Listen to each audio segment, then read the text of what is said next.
4 बोसोर 6 मास जाबाय जोंनि माने इउपिपिएल सरकारा बिजेपि एजिपि जथायै बिसोर सरकार खुंनाया नाथाय दिनै 4.5 बोसोराव दिनै बिथांमोना जिबायदि जोंनो खोथा होदोंमोन रायजो राजाखौ बुंदोंमोन जे न'खर न'खर साख्रि होगोन मैगं फाननानै जाग्रा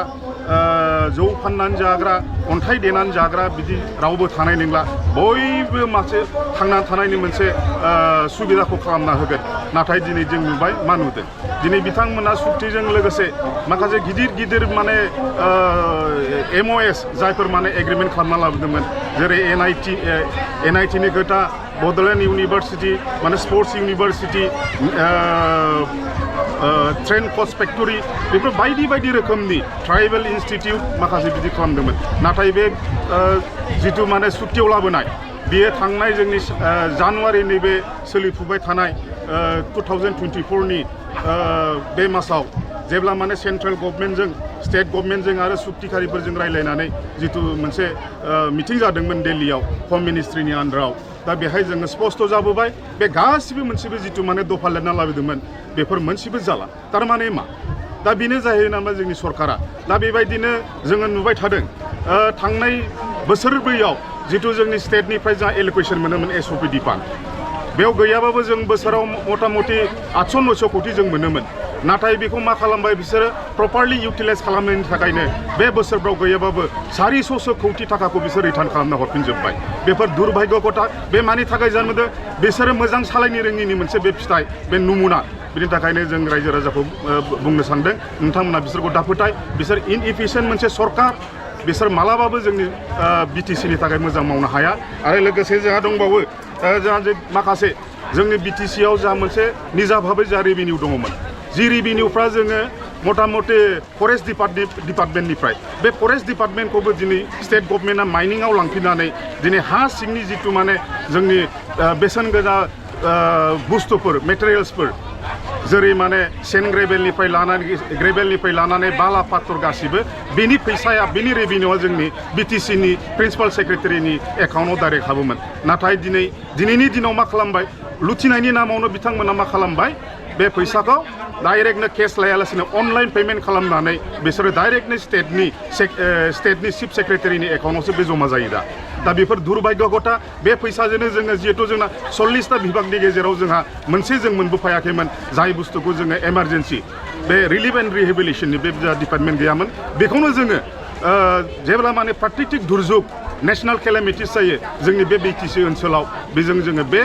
रेभिनिउफोरजोंनो जोङो कालेक्शन खालामनाय फैसाजोंनो जोङो माने अनसुंथाइखौ होनो हायोमोन एमारजेन्सियाव जोङो बिसोरखौ मिटआप खालामनो हायोमोन जेरै बेबायदिनो ट्रेन्सपर्टआवबो जों जिथु माने हेलमेट गाननानै हमजायो फाइन फोनाङो सोरबाबा गारि गोदानफोराव टेक्स होयो बायदि रोखोमनि जिथु टेक्सआबो जोंनाव BTC आवनो थायोमोन नाथाय गैयाबाबो जोंनि बे बोसोरावनो माने 100-200 कोटिसो थाखाया जोंनाव बिनिफ्राय माखासे मेजर रेभिनिउ कालेक्शन जायोमोन डिपार्टमेन्टफोरनिफ्राय बे मोनसेबो गैला स्टेट गभर्नमेन्टआ लांजोबबाय दा बेजोंनो जोङो माखासे कन्ट्रेक्चुएल टिचारफोर माखासे कन्ट्रेक्चर कर्मचारिफोर इमप्लयफोर बेजोंनो जों बेथन होयोमोन नाथाय दिनै जों खोनानो मोन्दों नुदों दिनै 4 बोसोर 5 बोसोर जाबाय जाय बिथांमोना कन्ट्रेक्चुएलाव मावनानै दङ फिक्स पेआव मावनानै दं बिथांनो दासिमबो गरसेबो बेथन होनो हायाखै बेफोर दुर्भाग्य खोथा आरो बिथांमोना कारापसन गैया जाख्ल'नाय गैया सरकार होनना बुंदोंमोन बिथांमोनखौ जों नुदों दिनै माने मोनफ्रोमबो स्किमनि सायाव बिथांमोना कमिसन खांदों 10% 20% खांदों बिथांमोना आरो माखासे गिदिर थिखादारफोरखौ बिथांमोना बाहेराफोरनि कन्ट्राक्टरनो हरदों नै आंनाव नुमोना मोनसे पेपार दङ नै बे पेपाराव जाहैबाय PM किसाननि 40टा डिपार्टमेन्ट जि समाव जोङो PMK मा स्किममोन बियो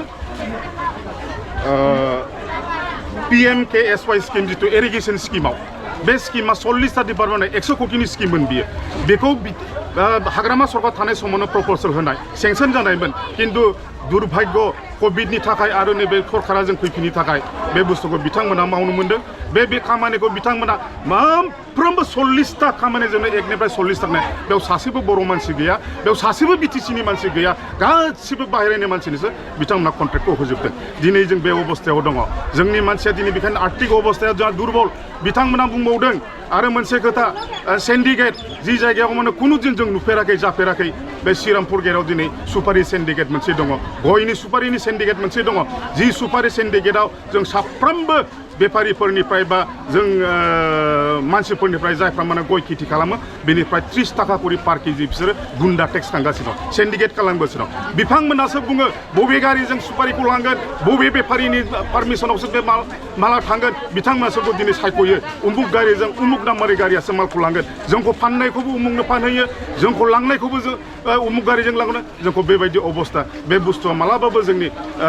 17 बोसोर समाव बे सरकार थानाय समाव बेबायदि सिन्डिकेट बेबायदि डाइरेक्ट जाफेराखैमोन दिनै बे 30 थाखा करि जा पार केजियाव जा लस जादों माने सोर लस जादों जोंनि साफ्रोमबो गामि ओनसोलनि मानसिफ्रा गय खेथि खालामो दिनै बे खैला मिला आमथेखा ओनसोलावनो मेजर जोंना गयनि खेथि दङ दा हारसाबो खालामो बर' बाङालि गासिबो जेसेबां गामि ओनसोलाव जा रायजो राजा बिथांमोना बेजों जोंहा एसेबाबो जोंहा न'खर सुंनायनि माने सुबिदा जायोमोन दिनै साफ्रोमबो जुदि मानसिनिफ्राय जुदि बेफारिफोरनिफ्राय बा गय खेथि खालामग्रानिफ्राय जुदि 30 थाखा करि जों लाङोब्ला दिनै जोंहा बेसेबां थाखा लस जागासिनो दङ दा बेनि थाखायनो जों बुंदों जोंनि आर्थिक अबस्थाया जों बिराद दुरबल आं बेखौनो बार बुंगासिनो दङ नोंथांमोना गोसोआव ला दा